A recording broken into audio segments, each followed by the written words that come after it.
چا بس اوس په پته ولګي چې عاشقان څوک دي د پیغمبر علیه السلام چې څوک عاشقان دي لاس اوچت کړئ ما سره عاشقان لاس اوچت کړئ ما سره اوس دا عاشقان ټول کینې نورونو حاجی صاحب رحمت الله علیه یو عظیم مجاهد تیر شوی دی دا حقیقت دی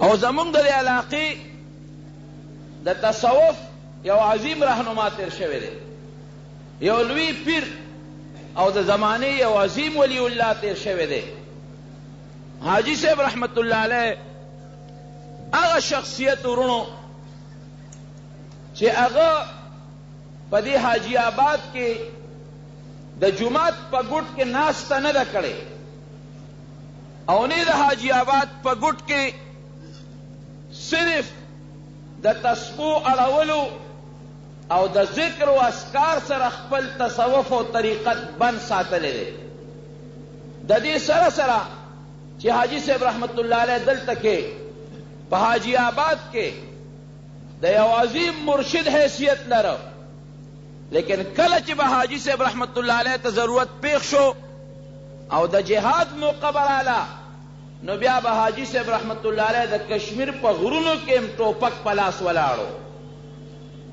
او که کله به د یو جابر او ظالم حکمران مقابله راله نو بیا به حاجی صاحب رحمت الله علیه د مرزا اسکندر د گریوان سره لاس نیولې ولاړو پیر دې ته پیر ویرونو مجاهد دې ته مجاهد وی کما مجاهدانه زندگی او د حاجی صاحب رحمت الله علیه چې د پیغمبر علیه السلام سره کوم عشق او حقیقت چې داسې زندگی او داسې عشق او داسې ارشاد او داسې تصوف په سترګو باندې ډېر کم لیدل کېږي مولانا شیر علي شاه صاحب یو خبرې ته اشاره وکړه زما والد صاحب خپله قصه کوي حاجی صاحب رحمت الله علیه د کشمیر په غزا کې زخمی شوی وی زه به راتلم او ما ورته سار کې انجکشن واو ما به ورته ستل لګول انجکشن به مې ورته واو ما له به حاجی صاحب رحمت الله علیه یو پیاله چای راکوله وی یو ځل د هغه چانک نه ما چای واچوله ځان ته په خپله او هغه چانک مې په ځمکه باندې کېښودل چای مې د پیاله کې واچولو چانک مې په ځمکه کېښود وی حاجی صاحب رحمت الله علیه کټ کې ملاستو او د زخمونو تکلیف ووته وی قسم دی د هغه زخمونو د هغه بیمارۍ سره په کټ کې راوچت شو او یې ما ته چې مما فلان کیه دا چانک په ځمکه مېږده دا مې د مدینې منورې نه راوړی دی د حاجي صاحب رحمت الله علیه زړه کې دا قای نامدار د کلي او د هغه چانک چې راغلی خو د بل وطن نه دی خو د مدینې منورې خاورې او دکان سره تعلق پیدا شوی دی دومره قدر او عظمت دی نو حاجی صاحب رحمت الله علیه حقیقت تا دی چې دلته کې د تصوف په رڼا باندې د علاقه رنګ کړې ده خلکو ته ذکر و اذکار خلکو ته د طریقې سبقونه او د عوامو سره سره د علماو یو ډېر عظیم اصلاح حاجی صاحب رحمت الله علیه کړې ده دا یو څیز د حاجی صاحب په مجلس کې و چې ما د خپلو مشرانو نه اورېدلی دی او تر ننه پورې به دا ما ته څوک ثبوت رانه کي د دې خبرې خلاف به ما ته هېڅوک هم ثبوت رانه کي چې واحد په پیرانو کې په اولیاو کې د حاجی صاحب رحمت الله علیه مجلس و چې د غیبت نه پاکو څوک به دا ثبوت تر ننه پورې پیدا نه کي چې د حاجی صاحب رحمت الله علیه په مجلس کې د بل پیر یا د بل عالم یا د بل انسان غیبت یا د پخپله کړی دی یا د بل چا اورېدلی دی او یا په مجلس کې بل چا د یو پیر یا د یو عالم یا د یو نیک انسان غیبت کړي دارونو ګوره یاد ساته کم مجلس کې چې غیبت ته مسلمان کېږي بعض مجالس موږ محسوسو چې هغې کې د یو پیر مجلس پی هغې کې به د یو عالم او د یو بل پیر غیبت کېږي د علم مجلس پی د عالم مجلس پی او هغې کې به د بل عالم غیبت کېږي غیبت بالکل حرام دی قطعا و یقینا حرام دی او دا زه عام اعلان کوم چې د کم عالم په مجلس کې غیبت کېږي د هغه مجلس د غیبت نه ډکي پام کوئ چې دغه عالم له دعا له او یا دغه عالم له د ده مجلس ته حاضرېدو نه بلکل توبه وباسئ چې نږدې ورنشئ د کم پیر په مجلس کې چې غیبت کېږي او دغه پیر د بل پیر غیبت کوي یا د یو بل عالم غیبت کوي، معلومه دا شوه چې دی په خپل مجلس کې خپله پیري رونق کول غواړي او بل مقابل منل نه دي غوښتل، بل مقابل غواړي نه، په بل خلق بدګمانه کوي. پام کوئ چې د دغه پیر مجلس ته هم ورنشئ. واحد حاجي صاحب رحمت الله علیه چې د هغه مجلس کې غیبت نو، نه د پخپله د چا غیبت کړی دی او نه د مجلس کې یا هغه شیخ یا د هغه یو مرید او یا یو اجنبي میلمه چې تر چا غیبت کړی دی. په دې علاقه حاجي صاحب رحمت الله علیه لګیا او د خلکو اصلاح به یې کوله. زه دا خبره ځکه کوم چې دا الحمدلله او دا زه خپل فخر ګڼم، د خپل خاندان فخر یې ګڼم چې د حاجي صاحب رحمت الله علیه سره زموږ د مشرانو یو ډیر قریبي صحبت او قریبي مرګرتیا تېره شوې ده. زموږ باباجي خبره کوله، وی دی چې نوې نوې د علاقې ته راغی، بلکل نوې، مونږ له حاجي صاحب رحمت الله علیه نه پیژن. دومره راته پته وه چېرې د مجاهد آباد ته حاجي آباد ته یو ښه انسان راغلی دی. وی ما له جومات ته راغی، زه جومات کې ناستم او یو کتاب یې راوړه او ما ته کېناستم. ما ته وی چېره مولوي صاحب زه خو یو خبرې له راغلم. وی چې څه له راغلې؟ وی چې ما د لمونځ په دې طریقه باندې لغوندې پوهې که چې مسنون او مستحبه طریقه باندې به مونځ څنګه کېږي. وی ما هغه کتاب کې پوهې که چې لاول به دغه سنیت به وکړي، قیام او رکوع، او بیا په رکوع په قیام کې دومره مقدار به رکوع کې، دومره به ته قومه کې، دومره به سجده کې، دومره جلسه، په پوره تفصیل باندې مې پوهې که. بیا ما ته وی چې مولوي صاحب ته دا کتاب ځان سره ونیسه او زه یو 2 رکعاته نفل کوم، ته ما ته ګوره چې زه د سنتو مطابق کوم او که نه غلط کوم. ما ته چې ودرېږه، وی دی ودرېده او کومه طریقه باندې چې هغه کتاب کې هغه مونځ ما د سره برابر کړي یو بل سره، په هغه طریقه کېناست او ډېر خشوع خضوع سره هغه خپل مونځ خلاص کړ. رکوع، قومه، جلسه دی بلکل برابر. چې سلام یې وګرځو. ما ته چې مولوي صاحب د مستحبو د سننو برابر خیال پکې وساتلی شو، رعایت، مې چې بلکل همدقسې مونځ کوه. وی بله ورځ زه په لاره تېرېدم، وی اوس ګورم چې دا علامه شمس الحق افغاني رحمت الله علیه جومات کې اوس حاجي صاحب رحمت الله علیه ولاړ دی او مولانا شمس الحق افغاني صاحب سره کتاب دی او حاجي صاحب رحمت الله علیه ورته ښکته پورته کېږي، خپل مونځ کوي. زړه کې مې یو پوټۍ ګیله راله او باباجي به زموږ دا خبره کوله چې دا خو عجیبه شیخ سړی دی. هلته کې راغی او ما له د مونځ چل زده کو او اوس دلته کې مولانا شمس الحق افغاني صاحب ته ولاړ دی، د هغه نه د مونځ چل زده کوي. وی څو ورځې پس راته پته ولګېده زمونږ په کلي کې یو بل عالم او تنګي استاد باندې مشهور و، ډېر بزرګ او نیک انسان و چې دی اوس هغه ته ولاړ دی او تنګي استاد سره کتاب دی او حاجي صاحب رحمت الله علیه ورته ښکته پورته کېږي. وی ما وی چېره دا شیخ ډېر ساده سړی نه دی، ډېر هوښیار سړی دی. هر څوک چې دی خو ډېر هوښیار سړی دی. اوس که یو ملا ته دې ده ووې چې محاسب مونځ غلط وکړه، سنن دې پکې پرېښودل، مستحب دې پکې پرېښودل، دا مونځ داسې پکار دی. هغه ملا به راپاسېدي، مری نه به دې کلک ونیسي چې ولې ما د توتانو پاڼې ویلي دي، ما ته د مونځ چل ښه. په داسې طریقه باباجي زمونږ وی چې حاجي صاحب رحمت الله علیه د حکمت نه کار واغېشت. ادعو الى سبیل ربک بالحکمة والموعظة الحسنه. د حکمت ماته عالمانو ته چل ښیي، هغه له چل په خپله ښه ورته، مونږ نه ښه خبرو، خو په دې طریقه باندې حاجي صاحب رحمت الله علیه د علماو ته چل ښو چې ګورې مونځ تاسو غلط کوئ، مونځ کې ستاسو ډېر مستحبات او سنن پاتې کېږي. ما ته وګوره چې زه څنګه مونځ کوم، دقسې مونځ وکئ. په دې طریقه حاجي صاحب د علاقې علماو ته طریقه د مانځه ښوله. او چې کله زمونږ د کور زنانه اوس هم وایي چې د حاجي صاحب رحمت الله علیه تذکره راشي، وی عجیبه دور دی. یقین وکړه بعضې زنانه زمونږ د کور ام جاړي، وی عجیبه دور و، عجیبه لذت و چې حاجي صاحب به زمونږ ځای ته راغی. ځکه زمونږ باباجي د هغې د جومات ناجي مفتي پاتې شوی دی، تر وفاته پورې مفتي پاتې شوی دی. نو هغه ته به مفتي صاحب مبارک وی، دومره قدر او عزت به یې د هغه کو. وی چې زمونږ د کور خواله به راورسېد، په دې لاره به ته شیخان به ورپسې او ذکر به شروع و، لا اله الا الله. شیخان به هم لګي او ذکر به کو او حاجي صاحب رحمت الله علیه به هم ذکر کو. رابل المجلس کې به کېناستل.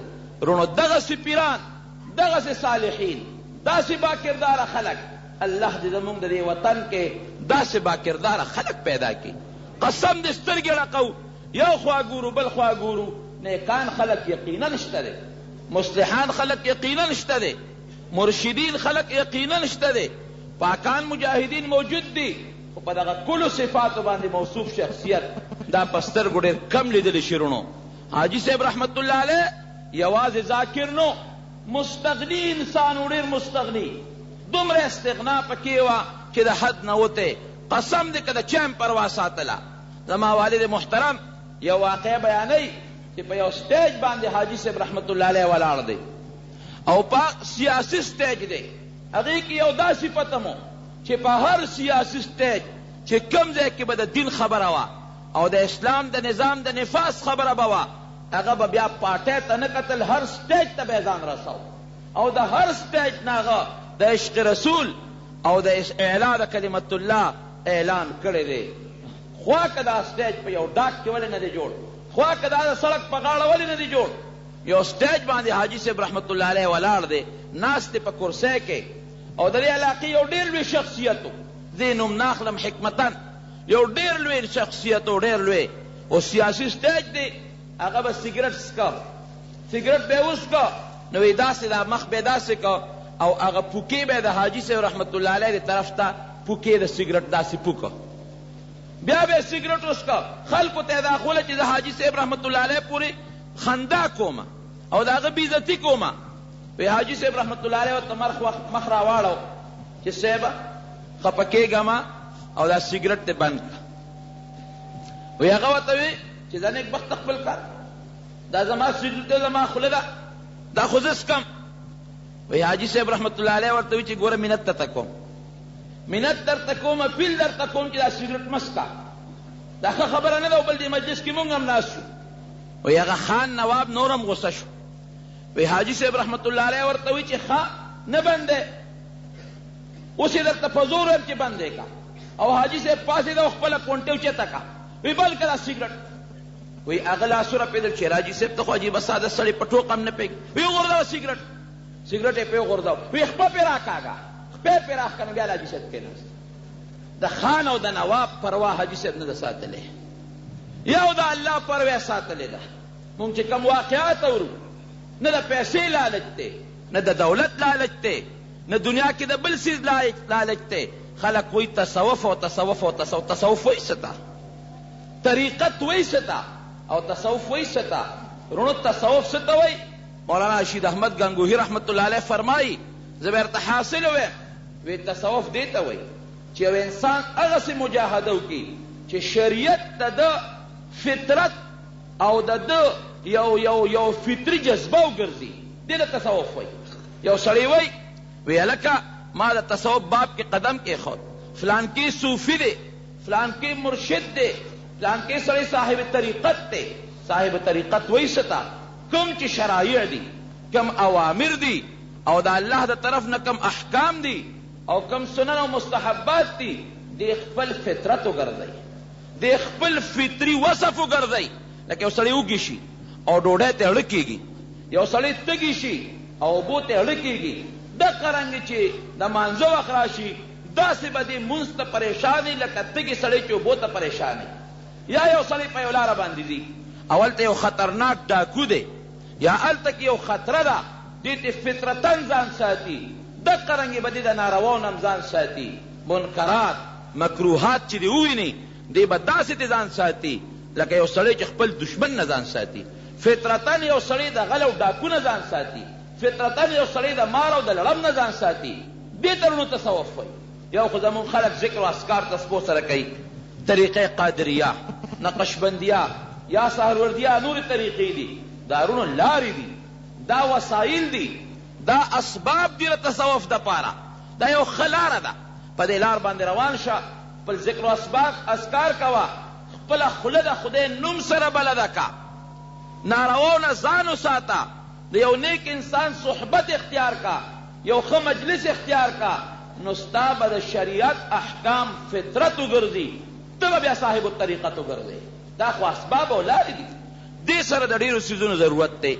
یو خو دې سره به مضبوطه استغنا کې، د چا پروا به نه ساتې، او که تا د پیسو تمه وکړه، تا د بل انسان نه دولت تمه وکړه، د بنګلې او د موټر تمه دې وکړله، پته ولګېده چې لاره دې غلطه کړې ده. روان د تصوف په لارې لاره دې غلطه کړې ده. د مسلمان نه د مال او د دولت تمه دې شروع کړې ده. شیخ عبدالقادر جیلانی رحمت الله علیه یو عظیم شخصیت تیر شوی دی او د ټولو پیرانو پیر تیر شوی دی. د هغه یو مرید دی او هغه مرید یو بادشاه دی، د سنجر بادشاه دی، د سنجر بادشاه. هغه راغی د عبدالقادر جیلانی رحمت الله علیه دربار ته، خانقاه ته راغی. ګوري خانقاه کې په سوونو زرګونو خلک دي، څوک ماښام ډوډۍ خوري، څوک سهار ډوډۍ خوري، څوک د شپې ډوډۍ خوري، څوک د غرمې ډوډۍ خوري. پیرانو خانقاهونو کې همدغه میلمانه راځي او ډوډۍ پکې خوري. دا بادشاه تپوس وکړ، وی یاره د عبدالقادر جیلانی رحمت الله علیه څه خاص تنخواه یا څه خاص منډی یا دوکانونه شته دي؟ وی نه. وی دا مدن څه ذریعه شته دي؟ وی نه. وی دا دومره میلمانه کوم ځای نه خوراک خوري؟ دا لنګر چې چلیږي او دا په سوونو زرګونو میلمان راځي ډوډۍ خوري، کوم ځای نه پوره کېږي؟ سلی راولي نو دی چې کله واپس شو خپل کلي ته، نو د څه چل وکړه؟ د یو خط ولیکه او یو غونډه صوبه د نیمروز، هغه صوبه د عبدالقادر جیلانی رحمت الله علیه لنګر ته وقف کړه او خط یې ولیکه عبدالقادر جیلانی رحمت الله علیه ته چې صاحب ما ستا د خانقاه د لنګر اندازه واغېسته، زرګونه خلک سهار او ماښام پکې ډوډۍ خوري، لہذا د یوې صوبې د نیمروز ټول آمدن او محصول او چې څومره آمدن کېږي هغه ټول ستا خانقاه ته وقف دی، هغه ټول ستا لنګر ته وقف دی. عبدالقادر جیلانی رحمت الله علیه ته چې کله خط ورسېده، یو مرید ولا خط ورکوي، دا څه دي؟ وی دا جي د سنجر بادشاه دا خط را لېږلی دی. چې خط یې وکړې څه پکې لیکلی دي؟ وی جي غونډه صوبې درته وقف کړه. عبدالقادر جیلانی رحمت الله علیه خوشحاله شو، مریدان خوشحاله شو. مریدان ولی خوشحاله شو؟ چې ځکه خیری اوس خو به لنګر نور هم ډېر مزېدار شي. اوس بعضې ما ته متوجه شئ، اطمینان سره کښېنئ، تاسو خبرې مه کوئ، اطمینان سره کښېنئ چې کوم میلمانه راځي په اطمینان به میلمانه دې خوا راځي. شر و شور او د مجلس بیادبي به بالکل نه کوئ، اطمینان سره په قلار کښېنئ. کوم میلمانه چې راځي هغې ته صرف لاره پرېږدئ چې دلته سټیج ته راځي، او میلمه سره زیاتي خلک بالکل چې سټیج ته راونخېږي، دې باندې پابندي ولګوئ. بس اطمینان سره ازار بنده کړئ، دغه څوک مه پرېږدئ. مریدان خوشحاله دي، اوس مریدان خوشحاله شو چې دا اوس انشاءالله لنګر خو به نور هم ډېر مزېدار شي، ځکه مخکې خو چې څه ماحضر وه به هم خوړل. اوس خو د نیمروز غونډه صوبه وقف شوه. عبدالقادر جیلانی رحمت الله علیه ته چې کله خط میلاو شو او خط یې وکته، نو هغه یو مرید ته یو پن راوړه. وی صاحب څه کې؟ وی دې بادشاه ته یو خط لیکم، راوړه یو پن. پن یې راوړه او د خط په شا یې ورته یو دوه شعرونه ولیکل. عبدالقادر جیلانی رحمت الله علیه یو دوه شعرونه ولیکل. وی چون چتر سنجری رخ بختم سیاه باد، در دل اگر بود هوس ملک سنجری. هغې به پخوا یو ټوپی په سر کړی او تاج به یې په سر کړی او هغې کې به یو توره کرښه وه. وی که زما ستا د ټول سنجر بادشاه ته په زړه کې دومره سوچي که نه او داسې معمولي غوندې زما ستا د ټولې بادشاه متعلق ارمان وي، نو زما بخت او زما ضمیر د خدای داسې تور کړي لکه ستا د ټوپۍ دا چتر چې تور دی، د دې پروا مې نشته. او بیا ورپسې لیکي وی زانگه که یافتم خبر از ملک نیم شب، زانگه که یافتم خبر از ملک نیم شب، من ملک نیم روز را با یک جو نمی خرم. وی کله نه چې ما ته د نیمې شپې بادشاهي میلاو شوې ده، د خدای سره زما د تهجد او د نیمې شپې کومه رابطه جوړه ده، وی هغې نه پس د نیمروز صوبه به د یوې اوربشې په قیمت هم وانخلمه. د ولی الله نسبت الله سره او رزق خدای ورکوي. کله داسې وي چې هر څه ډېري. مولانا جامی رحمت الله علیه د خواجه عبیدالله احرار مجلس ته لاړ او د بیعت په اراده ورته لاړ. خواجه عبیدالله احرار رحمت الله علیه او بزرگ تیر شوی دی، د بیعت په خیال ولاړ چې دور سره بیعت کوم. چې دې کله ورورسېده د هغه صاحب په مجلس کې خانقاه کې خخشته خوراکونه دي او ګډان دي او چیلي دي او ډېر ټاټ پاټ دی. مولانا جامی رحمت الله علیه خو یقینا بزرگ تیر شوی دی، یو لوی صوفي تیر شوی دی. هغه له کې سوچ وکړه یاره وایي دا د کوم ځای نه پیر کېدی شي. پیران دې ته وایي دا د ګډانو غوښې وګوره، د چیلو دا غوښې وګوره، د چرګانو ته وګوره، د مزو ته وګوره، د پاکو جامو ته وګوره، د اسونو ته وګوره. دا څنګه پیر دی؟ نو زړه کې یو شعر ووی، پټ غوندې یو شعر ووی، پټ غوندې یو شعر یې په دې خپل زړه کې جوړ کړ. وی نه مرد است آن که دنیا دوست دارد، نه مرد است آن که دنیا دوست دارد. وی کم سړی چې دنیا سره دوستی او محبت کوي، وی دا کامل سړی نه دی. غالې غوندې لاړ او یو جومات کې سملاست. خواجه عبیدالله رحمت الله علیه په ځای پرېښود، لاړ یو جومات لا بیعت یې په ځای باندې پرېښود او یو جومات کې غالې غوندې کېناسته او څادر یې سر ته واچه اوده شو او همدغه شعر پړه کې وایي نه مرد است آن که دنیا دوست دارد. کوم انسان چې دنیا سره دوستی کوي دا کامل سړی نه دی. اتفاقا په دې خوب کې دی اوس اوده شو، څادر یې سر ته واچه اوده شو. اوس خواجه عبیدالله صاحب خو یې په ځای پرېښود، اخو ته نه دی خبر چې دی اوده شو. اوس خوب دی اینې د محشر میدان ورته خوب کې ښکاري. دی وایي د حشر میدان دی، حساب کتاب شروع دی. یو سړی راغی، مولانا جامي صاحب دې مری نکله ونیو، وی مال خپل قرض راکا، تا باندې چې ما کومې پیسې پورې مال خپلې پیسې راکا. مولانا جامي صاحب رحمت الله علیه ورته وایي دا خو د حشر میدان دی صاحب، ما سره پیسې کم دي، ما سره پیسې نشته. هغه سړی ورته بیا وایي نه ماله به خپلې پیسې راکې، خپله قرضه به راکې. مولانا جامي صاحب ورته وایي خدای دپاره معاف مې کړه، دې وخت کې ما سره پیسې کم دي. وی نه خدای دربار ته دې راکاږه، ماله خپله قرضه راکه. په دې جګړه دي. دې کې خواجه عبیدالله رحمت الله علیه پاس سور راغی. چې پاس سور راغی وی دا جګړه ده څه ده؟ وی دا چې د حشر میدان دی او دغه سړی د مولانا جامي صاحب نه پیسې غواړي. وی مونږ دا پیسې سره جمع کړي دي چې مونږ د په ځای ورنکړو، مونږ دا دولت او دنیا سره جمع کړې ده چې د قرضه په خلاصه نه کو. یو شیخ ته وی ورکړه دې سړي د پیسې، وی پرېږده لکه مولانا جامي مرۍ نه لاس وباسه، ها دا پیسې دې واخله. چې پیسې یې وله ورکړلې مولانا جامي صاحب رحمت الله علیه خوشحاله شو. شکر دی حشر میدان کې خواجه صاحب لرالم کار وشو، زما قرضه خلاصه کړه، غاړه مې خلاصه شوه. چې سترګې وغړولې هغه جومات کې څه ګوري چې خواجه صاحب په اسور په لار کې روان دی. سترګې وغړولې خواجه صاحب همغسې په لاره کې روان دی. خواجه صاحب ورته مخ راواړو، وی جامي صاحب هغه مصره لږه غوندې خو ووایه، دا اوس د کشف خبره ده. ویا چې کومه مصره دې جوړه کړې وه که نه لکه غوندې هغه خو ووایه. جامي صاحب رحمت الله علیه سر ښکته کړ، مصره خو یې د هغه په حق کې جوړه کړې وه، سر یې ښکته کړ. وی نه شابه جامي صاحب هغه مصره به اوس راته وایي چې کومه دې ما پسې جوړه کړې ده.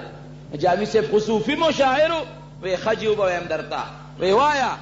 نو ورته وایي وی نه مرد است آن که دنیا دوست دارد. هغه سړی کامل نه دی چې دنیا سره دوستی کوي، اگر دارد برای دوست دارد، لیکن که دنیا لري دوستانو دپاره به ساتي. خواجه صاحب وخندل. مطلب دا دی د شعر خو یو ډېر مفهوم دی لوی، زموږ صوفیه یو ډېر لوی مفهوم بیانوي، خو ظاهر کې مطلب څه دی چې ما خو در باندې اعتراض وکړو چې ته ډېر دنیادار سړی یې. پته ولګېده چې دا پیسه دی خپل ځان له نه ساتلې، دا د خپل دوست او د الله د رضا دپاره ساتلې ده. زما خدمت دې پې وکړو، حشر میدان کې دې خلاص کړم، نورلو پیسه ځان سره ساتل دا څه ناجایزه خبره هم نه ده. خو پیسه په جایزه طریقه پیدا کول او په جایزه طریقه پیسه لګول او دې بزرګانو له بیا پیسې دې خپله راځي. ذوالنون مصري رحمت الله علیه لوی بزرګ تېر شوی دی، عظیم بزرګ تېر شوی دی. دوه وروڼه یو ورور یې پلار یې وفات شو، دواړو ته مال پاتې شو، دولت ورته پاتې شو. هغه دولت دواړو وروڼو په منځ نیم کړ، پکې ځمکې هم دي، پکې کورونه هم دي، پکې نغد مال هم دی. نیم یو ورور واغېشت، نیم بل ورور واغېشت. دا یو ورور یې راغی د ذوالنون مصري رحمت الله علیه مجلس کې کېناست او لنګر کې پیسې لګول شروع کړل. ذوالنون مصري رحمت الله علیه راغو دې خوا راشه، وی ته بالغ یې که نابالغه؟ وی جي لا بالغ خو نه یم. وی زه په ارام کښېنه، یو پیسه به هم زما لنګر کې نه لګي، چې کله بالغ شي بیا راځه. هغه لاړ خپل کور ته. چې کله بالغ شو څه موده تېره شو، راغی ذوالنون مصري سره بستره وغورځوله، خانقاه کې پرېوت، پیسې لګولې شروع کړل. دا ورورو هغه دې خوا راشه، چې ځان ته یې راوغوښته وی یاره ته خو دې رور پسې راغلی خو زما یو کار له غوندې وکړه داسې په تون تندي ورته وکتل وی څه کار دی یاره وی لږ یو نسخه ده د دارو لیکم دا نسخه لږ غوندې بازار نه راوړه ورته دا یوناني دارو یو نسخه ولیکله وی دا یو څه بازار ته او دا لږ غوندې راوړه د یو څو پیسو کېږي دغه مالدار رور د هغه مرید مالدار رور لاړ بازار ته هغه نسخه یې راوړله چې نسخه یې راوړه ورته وی یاره یو خدمت بله مو که زونون مصري رحمت الله علیه ورته وی وی دا لږ غوندې وټکوه معده یې که هغه لاړه او ننګری کې په هغه دغه دارو یې وټکول وی صاحب اوس ورسره څه وکړم وی ګولی ته جوړې که وړې وړې ګولی ته جوړې که ګولی ته جوړې کړې وی صاحب اوس ورسره څه وکړم وی تار ستن پکې سوري وکړه دا یو یو ګولی سوری که چې سوری یې کړه وی اوس یې ماله راکړه چې لاس کې واغې داسې داسې یې کړلې ولې یې ورکړې دا د یو سل غوندې بازار ته د دې قیمت معلوم کړه چې دا د څومره پیسو دي چې هغه لاس کې واغېشتې اعلی نمونه یاقوت او مرجان او غمي ته جوړ شوي بهترین قسم اعلی قسم هم حیران شو خولې پرې راغلې چې خدای پاکه ما څه وي دا څه وشو وی ته یو څه دا بازار ته د دې قیمت معلوم ته خو خرڅی به نه چې زه درته ویم هله به خرڅی چې لاړ بازار ته یو دکاندار ته ښایي د دې قیمت صاحب دا خو پلانکي دکاندار لی اوسه دا خو د ډېر لوی دولت دراهم د نانیر د دې قیمت دی ما سره دا پیسې نشته بل دکان له لاړ بل ته په ټول بازار کې د هغې لالو جواهراتو یاقوتو قیمت یو زرګر سره نه یو صراف سره نه واپس یې راوړې زونون مصري رحمت الله علیه وی صاحب ما خو دا شو کړ د قیمت چا سره نشته وی دا ننګری کې واچو دا مولې وله راوبراوه او میده که واپس یې میده که اوس حکم و د پیر صاحب واپس یې میده کړل لاس کې واغېشتل د خانقاه شاته یو لوی دریاب بیده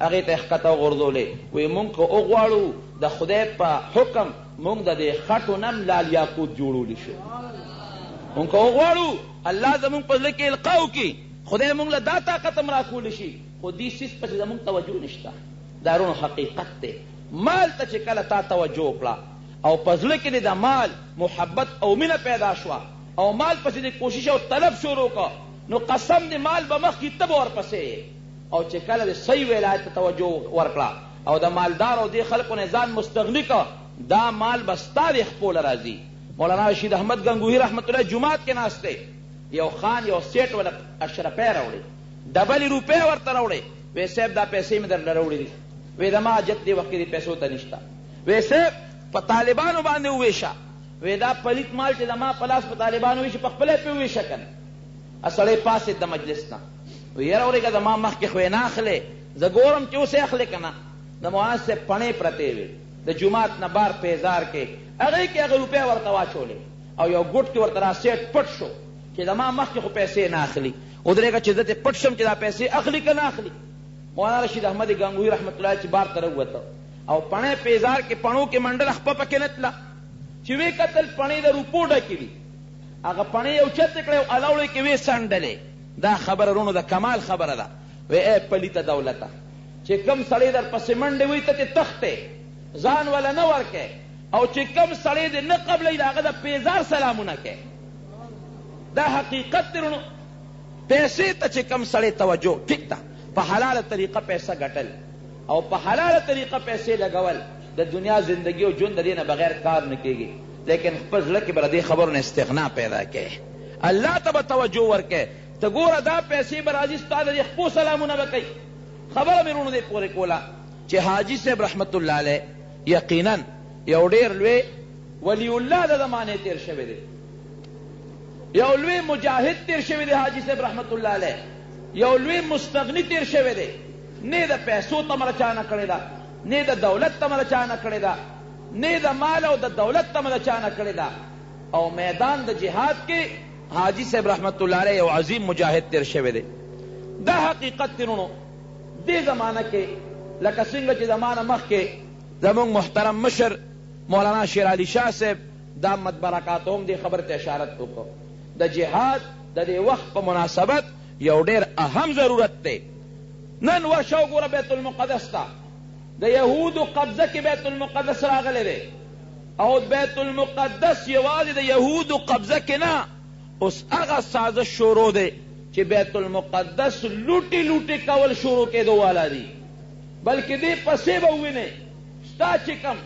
بیت الله دی او کم مکه او مدینه ده مدینه منوره او مکه مکرمه هغه پاکې خاورې او پاکې ځمکې ته د امریکې او د لندن او د فرانس یهود او نصوارا وردننه شوي دي. دا مسلمان به کله بیداریږي؟ دی به کله میدان ته وځي؟ ستا افغانستان کې واحد یو افغانستان نن په مخ د ځمکه یو اسلامي امارت جوړ شوی دی، یو اسلامي ریاست جوړ شوی دی. نن د ټولې دنیا د کافرانو دپاره سترګو یو ازغی ګرځېدلی دی افغانستان.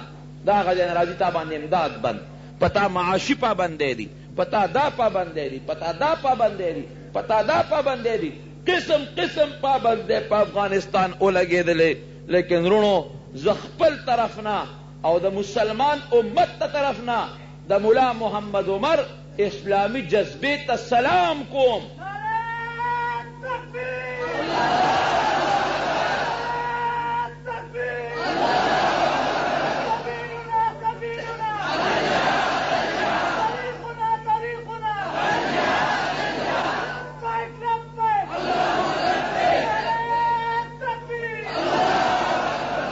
واحد ملا محمد عمر پاسید میدان کې ودرید، امریکې ته وایي چې کلینټن ته مې خدای نه خدای مې بل دی، فرانس ته مې رب نه رب مې بل دی.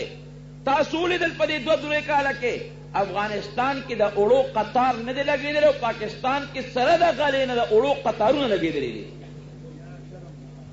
دا د پاکستان د مسلمانانو د حکمرانو لپاره د بېغیرتۍ خبره ده.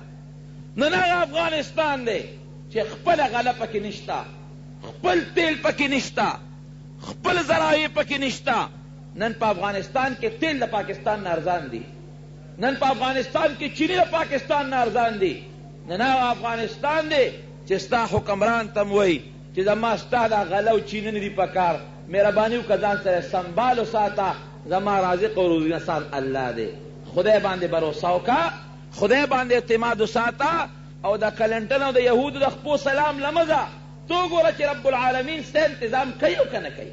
زمونږ دا حکمان خو دا خو بې خونده دي، دوی کې خو خوند او غیرت نشته چې په خېټه یې دل راشي د ډسپرین ګولۍ له لندن ته او امریکې ته منډې وایي، کلینټن سره سلاګانې کوي. زه د جهان بدبخته لړ شه بیت الله له د خدای د کور نه طواف وکړه چې الله مسله مې حل کا، لړ شه مدینې منورې ته او د پیغمبر علیه السلام د روضې سلام وکړه او د الله نه سوال وکړه او دعا وغواړه.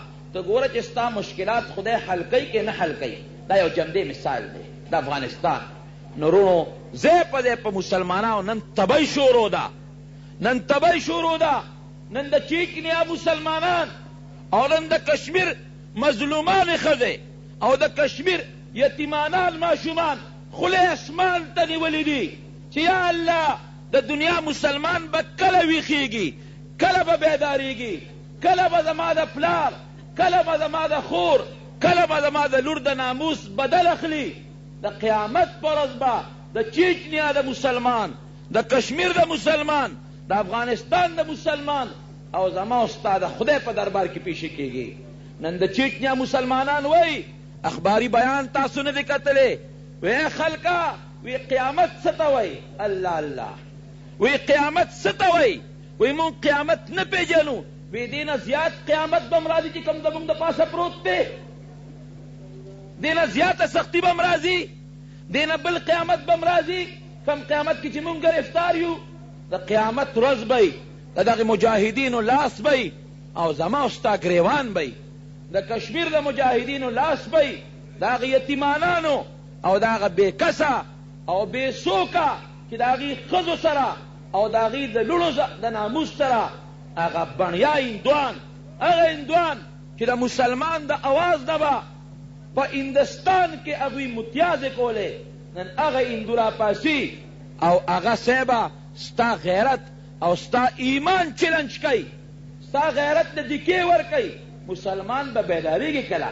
حاجي صاحب رحمت الله علیه یقینا ارمان او افسوس چې حاجي صاحب رحمت الله علیه په دې دور کې جمدی وي او حاجي صاحب رحمت الله علیه په دې وخت کې موجود وي، نو حاجي صاحب رحمت الله علیه به تا دلته په دې سټیج ناستې ته نو لیدلې، ابه تا په دې سټیج ناست نو لیدلې.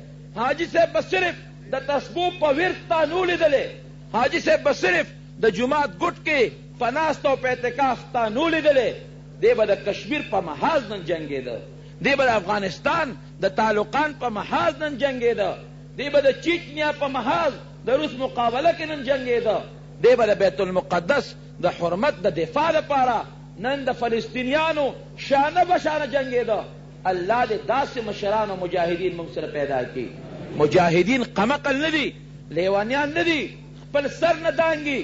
یو صحابي دی، یو عظیم صحابي دی، حضرت انس ابن نضر رضی اللہ تعالی عنہ، د احد په میدان کې، د احد میدان کې ولاړ دی او توره واغشت او منډه کړه میدان ته او ور د کافرو صف کې ورننوته او میدان کې ورننوته او مرګرو ته وی سکه د دشمن په فوج ورځي، وی انی اجدو ریح الجنة دون احد، وی د جنت خوشبوئی د احد د دې غر په دې خوا کې محسوسوم.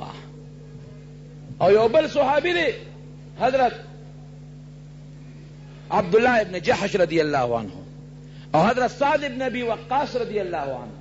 حضرت سعد ابن ابی وقاص رضی اللہ عنہ فرمائی وی عبداللہ ابن جحش رضی اللہ عنہ راغی وی ما ته وی چې مرګري یو دعا کو، یو دعا به زو کوم ته به امین وې، یو دعا تو که زه ور باندې امین ویم.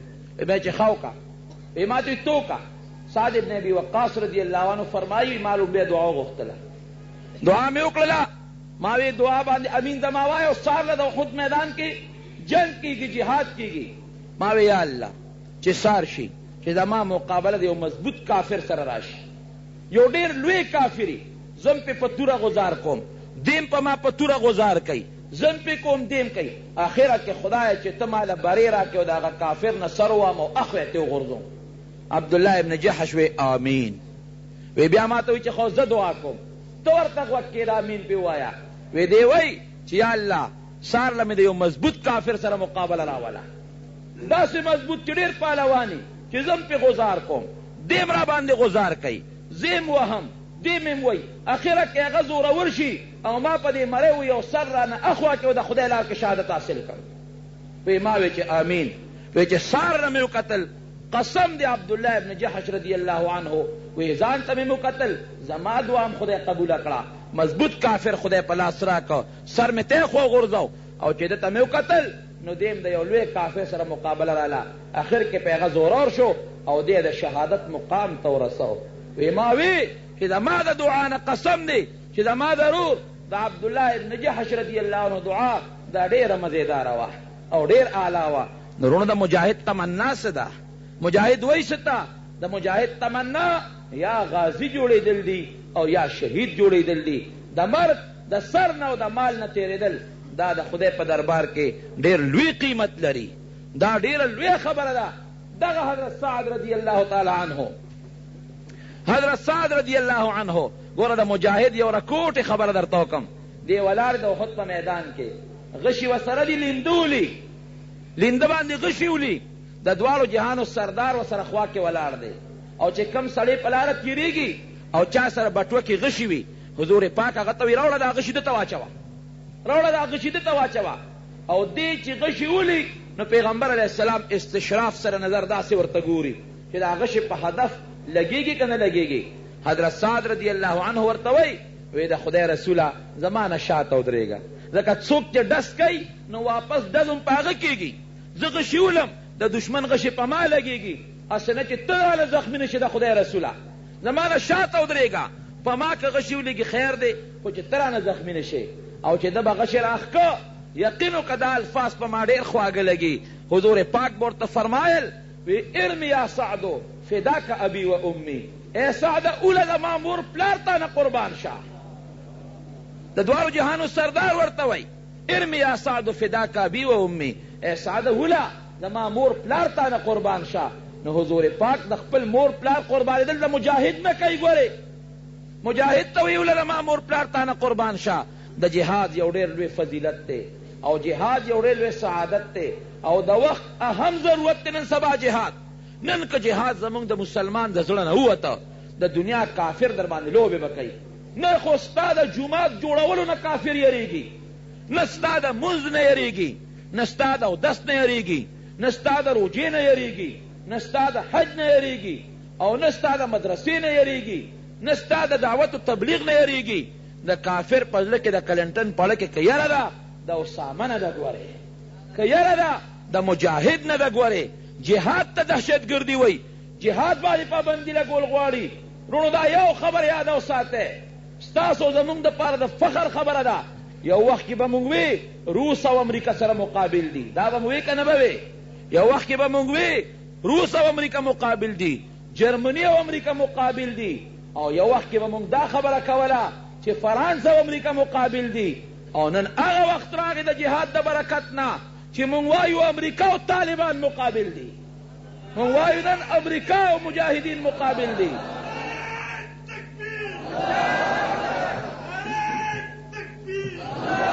نن د مجاهد د جهاد د برکت نه د طالب نوم کم مقام ته ورسېده، نن طالب کم ځای ته ورسېده.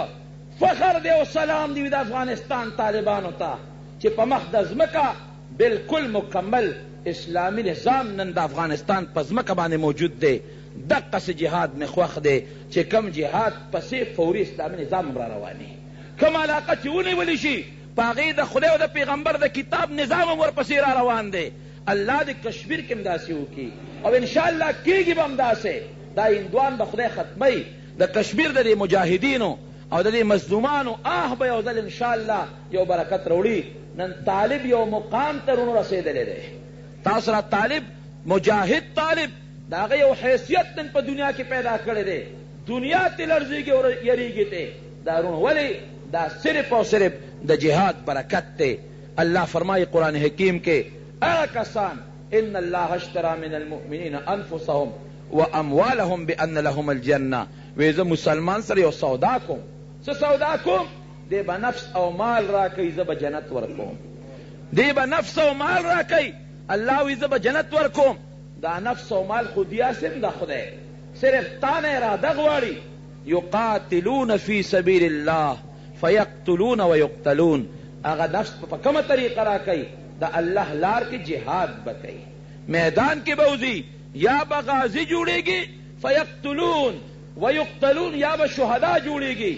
بیا الله فرمایي وعدا علیه حقا، وی دا زما محکم او مضبوطه فیصله ده. یوازې قرآن کې نه، قرآن نه مخکې کتابونو کې مې دا وعدې کړي دي. نو مجاهد سرونو د الله وعده ده او ځان کې جهاد پیدا کول پکار دي. یو اخیری خبرونو عرض کول غواړم، نو خپل تقریر ختموم. علماء کرام ډیر دي او هغه دا ده چې نن زمونږ د پاکستان کې یو بل جهاد تام ضرورت پیښ شوی دی. یو د کافر مقابله کې جهاد دی، یو بل جهاد تام ضرورت پیښ شوی دی. هغه جهاد هغه باطلو قوتونو سره دی چې د NGOs په شکل کې راوتي دي او زمونږ په دین او زمونږ په اسلام حملې شروع کړي دي. مخکې خو به ډیشنټینا یو دل د حاجي عباد د سټاین هم د هغې خلاف اعلان لګولی، ډیشنټینا دا ختم کې، VCR ختم کې، اوس کیبل نیټ ورک والا پروګرام راغلی دی. یو ځای کمپني لګېدلې ده، نه د هغه ډیشنټینا ته ضرورت شته دی، نه د بل انټینا ته ضرورت شته دی. سویچ به راوالی او دلته به پلک کې ومنډې او د کمې دنیای کفر اسلام د کم ځای سټیشن د عریانیت او د فحاشه او د بربنډتوب چې کم وخت کې ګورې درته حاضر دی. دی بل غم در کې پېښ کا، مونږ ورته واسطه لیږو، هغه درته بېغیرتي دنیا ته رادن نه کړه، ملک کې درته بېغیرتي رادن نه کړه. ما مخکې رو د کې اخبار کته، ما له حیا راځي ستاسو مخکې ویلی نشم، خو ستاسو د توجه د راګرځولو په حیثیت درته ویم. قسم د اخبار مې کته، اخبار کې لیکلي و د لندن یوه ښځه وه، هغې خپل پروګرام انټرنیټ ته ورکړی دی. هغه لیکي، هغه خپل پروګرام کې اخبار ټیم هم لیکلی و، روز هم لیکلی وه، تاریخ هم لیکلی و چې په دې ټیم به د هغه ښځې بچی کېږي. د لندن د یوې انګریزې د یو انګریزې بچی به کېږي. هغې خپل پروګرام د ولادت هغه چاله ورکړی و. کاکا کېنه لغوندې دا خوشبویي دې پرېږده ته کېنه، خوشبویي ضروري ده که تقریر او دل ضروري دي؟ کېنه اطمینان سره، مجلس کې انتشار دې جوړ کړو. آداب د مجلس باندې لږ ځان خبر کړي، پټي اطمینان سره کېنه. خبره دا ده رونو، دا د حاجي صاحب رحمت الله علیه مجلس دی. مولانا شیر علي شاه صاحب دامت برکاتهم یو جلیل القدر محدث تقریر کې شاته چغې والي کېږي. د حاجي صاحب رحمت الله علیه د آقای نامدار محمد رسول الله صلی الله علیه وسلم صفت کېږي، دلته چغې والي کېږي. ما خادم صاحب ته ووې ما اسټیج له مضبوط کسان پیدا کا دا خلک په خبره نه پوهېږي. مهرباني وکړئ د آدابو نه کار واخلئ، اطمینان سره کښېنئ، خبرې واورئ، ناتیه کلام واورئ. د خو د علاقې خو مشران علما کرام راغلي دي. بهر صورت ترونو خبره مې دې پورې کوله چې هغې انټرنیټ له پروګرام ورکړی دی چې فلانکي تاریخ فلانکی ورځ فلانکي ټیم باندې به زما اولاد کېږي. د دغې اولاد د کېدو ټول کیفیت دې په انټرنیټ باندې منتشر شي، دنیا ته دې ورسېږي. دې کفر سره به جهاد څوک کوي؟ ما ته خو ناست یو، مونږ خو په ارام اطمینان سره پراته یو په خپلو کټونو کې. زه خپل درسونه کوم، ته دې خپلې تسبیح اړی، او نور ملګري خپل تجارتونه کوي، ته خپل دکان کې ناست دی، یو ورځ در باندې را روانه ده. ګورې دا خبره یاد او ساتئ، د انجیوز مخالفت. انجیوز دې څه شی؟ نان ګورنمنټ ارګنایزیشن. دې کې اوس بعضې خلک اعتراض کوي، یاره انجیوز خو د قوم او د ملت خدمت کوي، دی خو تاله لار جوړوي، دی خو تا لګیا ټیوبل جوړوي. دا ټیوبل او لار چې جوړوي پیسې ولې د کوم ځای نه راځي؟ پیسې د ورلډ بینک او IMF نه راځي، بار نه راځي. نو چې کار پیسه د باره راځي نو کار به تا له کوي که کار به هغوی له کوي؟ دا چې زه مقرر کړم چې ما له مزدوري شروع کوم 10 روپۍ به در کوم او سار نه ماښام پورې ما له کار کوه، نو چې پیسې دې در کوم نو مزدوري به ما له کوې که مزدوري به بل چا له کوې؟ ما له به کوې. نو پیسې ورلډ بینک ورکوي، IMF یې ورکوي، امریکا یې ورکوي، لندن یې ورکوي، او نور یهودیان یې ورکوي، او لار به تا له جوړوي. دغه راوتي دي باطل فرق راوتي دي میدان ته، د هغې پیسې لاس کې اخیستې دي او په مختلفو طریقو باندې امت مسلمه گمراه کول غواړي. د یو تجزیې مطابق مولانا فضل الرحمن صاحب بقول چې په کراچۍ کې یو سړی ماله راغی، یو د شپې زودیم او یو سړی راغی او دی د خوب نه پاسولم، سر یې مخریلی دی او برېت یې مخریلی دی او ږیره یې مخریلی ده، پتلون کې راغی. هلکه څه چل دی؟ جلسه م په کراچۍ کې عظیم الشانه وکړه. دی راغی چې مولانا صاحب سره مې ضروري کار دی. خوب نه پاسولم، ماته چې مولانا صاحب زه یو لوی سړی د دنیا په اندازه، زما ملاقات له خلک ټیمونه اخلي، خو زه تا له ملاقات لرالم او تا سره یو څو ضروري خبرې کول غواړم. وی هغه انکشافات ما ته د انجیوز متعلق وکړل چې تو حیران شوم. وی چې په سند کې 85% خلک د انجیوز د باطلو عقیدو لاندې ګیر شوي دي.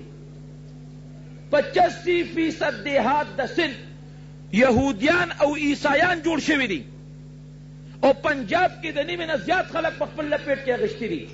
او یې مولانا صاحب ګورې بیدار شه، عوام دې بیدار کا، علما دې بیدار کا چې که د دې انجیوز مخنیوی ونه کا نو 15 کاله پس به پاکستان کې د یهودیانو د عیسایانو 2 سټیټه جوړېږي. درته تاسو ورشه بنګلادیش وګورئ، د نیمې نه زیات بنګلادیش انجیوز یهودیانو او عیسایانو په قبضه کې واغېشت. ورشه ترکیه وګورئ، ترکو کې راغلی اسلامي حکومت بل طرف ته کا. نن په ترکو کې د ګیرې پابندي ده مستقل، نن په مصر کې د ګیرې مستقل پابندي ده. نورونو دا یاد ساتئ، دا باطل فرقې دي او په مختلفو طریقو میدان ته راوتي دي، او دا مقابله زما او ستا ذمه داري ده، دا زمونږ فرایض دي، دې مقابله به مونږ کوو. نورونو ټوپک لاس کې والی، جهادي ټریننګ وکئ چې کوم بار نه کافران حمله کوي، مقابله کوي، د هغې دفاع وکئ. او کم دنه چې په ملک کې کم باطل فرقې په مختلفو طریقو میدان ته راوتي دي، د هغې مقابله مو کوئ. اوس میدان ته وځئ، خپلو عباداتو سره خپلو معاملاتو سره یو جهادي زندګي م ځان له جوړول پکار دي. نو خبره مې دې پورې کوله چې حاجي صاحب رحمت الله علیه دا یو عظیم مجاهد او حقیقت دا دی زمونږ دپاره یو ډېر لوی فخر په دې خبره دی چې د حاجي صاحب رحمت الله علیه په دې حاجي آباد کې نن یو جهادي قوت هم میدان ته وتی دی. تاسو مخکې خبره واورېدله، د حاجي صاحب برخوردار، د حاجي صاحب رحمت الله علیه نوسی اسحاق صاحب، زما خدا خیال دي ته مې ویلي و چې اسحاق صاحب راشي او 10 منټه د ملګرو سره څه خبرې اترې مو کړي. اسحاق صاحب له دعوت ورکول پکار دي چې یو 10 منټه د خپلو ملګرو سره یو څو خبرې د جهاد متعلق وکړي. شکر دی چې نن مجاهد آباد حاجی آباد یقینا مجاهد آباد ګرځېدلی دی، او دلته کې د جهاد باقاعده پروګرام شروع دی. او حرکت المجاهدین رونه راځي دینه خلق ټریننګ لمزي. الله دې وکي زمونږ د ټول رونو په زړونو کې د خدای د جهاد جذبه پیدا کی. څومره باطل فرق دنیای کفر کې څومره ده څومره چې ده، نو الله دې لاول مسلمانان کی، او که اسلام په قسمت کې نه نو خدای دې خپل منځ کې سره وجنګي. الله دې د امریکې د روس د لندن او د انډیا ایټم بمونه په هغوی کې استعمال کی. الله دې د هغوی میزایل په هغوی کې استعمال کی، او خدای دې مسلمانان ټول د دنیا چې څومره مسلمانان دي الله دې اتفاق او اتحاد نصیب کی. واخر دعوانا الحمد لله رب العالمین.